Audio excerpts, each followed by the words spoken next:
Hello বন্ধুরা, এখন আমি জি5-এ রিলিজ হওয়া 8 AM মেট্রো বলে একটা সিনেমা আসছে তার রিভিউ করতে চলেছি। বেসিক্যালি এই সিনেমাটা গত বছর সিনেমা হলে রিলিজ করেছিল খুবই কম কিছু স্ক্রিনে। তো কেমন হলো এই সিনেমাটা? লিড রোলে যারা যারা রয়েছে হলো গুলশান দেবাইয়া এবং সেমি খের, এছাড়া অন্যান্য আর্টিস্টরা রয়েছে। গল্পটা যদি এখানে ছোট্ট করে বলি, সেমি খের তার নিজস্ব একটা ফ্যামিলি রয়েছে, ছেলেমেয়ে রয়েছে, এবং গুলশান দেবাইয়া, গ্রোভার না, গুলশান দেবাইয়া, তারও নিজস্ব একটা গল্প রয়েছে, কিন্তু এরা একে অপরকে চেনে না। স্যামি খেরের বোন অসুস্থ হওয়াতে বা বলা যায় প্রেগনেন্সির কারণে সে তার দিদিকে ডাকছে তার কাছে আসার জন্য হায়দ্রাবাদে। সে আসছে, কিন্তু তার একটা প্রবলেম হলো, সে কখনো ট্রেনে চড়ে আসতে পারে না, তার একটা পাস্ট আছে, সেটা তার একটা ফোবিয়া টাইপের আছে, কিন্তু সে আসছে। এবার আসার পর সে তার বোনকে যখন দেখাশোনা করছে এবং তার সাথে যে কমিউনিকেট করে তাকে আবার যেখানে থাকতে যেতে হচ্ছে, সেটা তাকে ট্রেনেই যেতে হচ্ছে, যেটা সে বরাবরই ভয় পেয়ে থাকে। সেখানে তার সাথে দেখা হচ্ছে গুলশান দেবাইয়া, এবং এরা দুজন একে অপরের অপরিচিত, কিন্তু দেখা হওয়ার পর তাদের মধ্যে কীভাবে একটা বন্ধুত্বপূর্ণ সম্পর্ক গড়ে ওঠে এবং এরা একে অপরের পাশে কীভাবে দাঁড়ায়, যেখানে তারা একে অপরকে একটা সময় চিনত না, এবং তাদের মধ্যে বন্ধুত্বটার খাতিরে তাদের একে অপরকে পাশে দাঁড়ানো। ইন দ্যাট সেন্স আমি কেন বলছি, কারণ এখানে পোয়েমের ইউজ অনেক আছে, কারণ দুজনই পোয়েম পছন্দ করে, একজন লিখতেও চায়, একজন সেটা পড়তেও পছন্দ করে।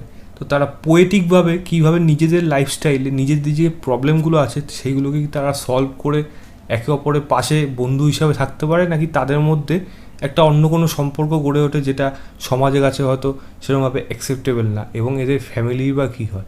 এর থেকে বেশি জানতে হলে জি5-এ গিয়ে 1 ঘন্টা 55 মিনিটে এই সিনেমাটা আপনারা দেখতে হবে। দেখুন, সিনেমাটার মধ্যে যখন আমার তো অত কিছু জানতাম না, সিনেমাটা জাস্ট আমি ট্রেলারও দেখিনি, কিছু করিনি, তো এটা আমি হঠাৎ করে এমনি দেখতে বসি, এবং দেখতে দেখতে আমার যেই জিনিসটা মনে হলো, এই সিনেমার মধ্যে আমি এমন অনেক সিনেমার টাচ পাই যেগুলো একটা সময় আমাকে দারুণভাবে, মানে বলা যায় মনকে একটা আলাদা রকম একটা খুশি বা একটা আলাদা রকম ভাবনার দিকে আমাকে এগিয়ে দিয়েছিল। যেমন লাঞ্চ বক্সের কথা বলতে পারি, এরকম ধরনের সিনেমা, বা লাঞ্চ বক্স টাইপের রিলেটেড যে কোনো কিছু গল্প।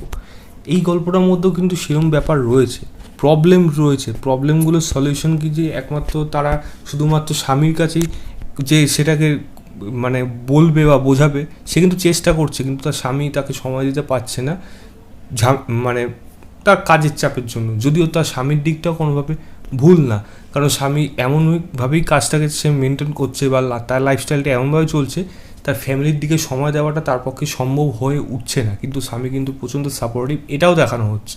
তো এই জিনিসগুলো যখনই একটা মেয়ে দেখছে, তখন এমন বন্ধু খুঁজছে, সে বন্ধুর সাথে যাতে কথা বলতে পারে। তো শুধু একটা একজন পুরুষ এবং মহিলার মধ্যে তারা যদি দুজনই বিবাহিত হয়ে থাকে, তো তাদের মধ্যে যে একটা বন্ধুত্বপূর্ণ সম্পর্ক গড়ে ওঠা যায়, এটার একটা বার্তা কিন্তু সিনেমার মধ্যে থেকে দেওয়া হয়েছে, যেটা আমার মনে হয় এই সিনেমার জন্য একটা পজিটিভ দিক। দ্বিতীয় কথা হলো, এখানে গুলজার সাহেবের পোয়েম, সত্যি এত পোয়েম এত ইউজ করা হয়েছে, সেগুলো কিন্তু ডেফিনেটলি ভালো। অনেকগুলো কিন্তু আমি বুঝতেও পারিনি, কারণ অত আমার পোয়েটিক চিন্তাভাবনা বা অত বোঝার ক্ষমতা অ্যাটলিস্ট আমার নেই।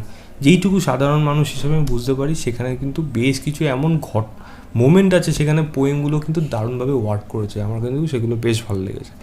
মিউজিকের অবশ্যই প্রশংসা করবো, গান যেগুলো আছে সেগুলো ওয়ার্ক করে সিচুয়েশন অনুযায়ী, এবং ব্যাকগ্রাউন্ড মিউজিকের প্রশংসা অবশ্যই করব, যেটা আমার কিন্তু বেশ ভালো লেগেছে এবং কিছু কিছু জায়গায় দারুণ ছিল।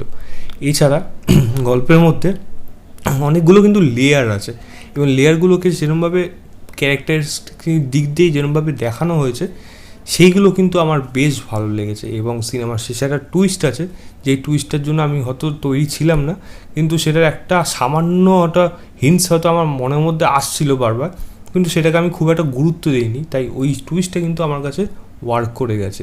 এবং পারফরমেন্সের কথা আমি যদি বলি, সবথেকে ভালো যদি পারফরমেন্স হয়ে থাকে, তাহলে সেটা গুলশান দেবাইয়া, এবং সেটা লাস্টের দিকে একটা কান্নার দৃশ্য আছে, ওই জায়গাতে ফাটাফাটি হেভি ছিল ওইটা। তো তার পারফরমেন্স ডেফিনেটলি ভালো। স্যামি খেরের পারফরমেন্স, আমি এখানে সেই যে রোলটা প্লে করেছে এখানে, সেটা আমার বেশ ভালো লেগেছে, এবং সেই হাউস ওয়াইফের ব্যাপারটা কিন্তু স্যামি খেরের মধ্যে রয়ে গেছে, যেটা কিন্তু সে এখানে ডেলিভার করতে পেরেছে। তার ফ্যামিলির দিক হোক বা স্যামি খেরের বোন, তার যে সম্পর্কটা আছে, সে ঘেটে যাওয়া সম্পর্ক, সেটা পরিণতি কী হচ্ছে, এই জিনিসগুলো কিন্তু যেখানে বেশ ভালোভাবেই দেখানো হয়েছে খুবই কম সময়ের মধ্যে। তো পারফরমেন্সের দিক থেকে আমি এটাকে বেশ ঠিকঠাকই বেশ ভালো রকমভাবেই বলবো। কিছু হিউমার ইউজ করা হয়েছে সেগুলো মাঝে মাঝে হয়তো এটা দেখুন স্লো সিনেমা, তো তার মাঝখানে হয়তো একটু রিলিফ দেয়, তো সেইগুলো কিন্তু কিছুটা হলেও ওয়ার্ক করবে।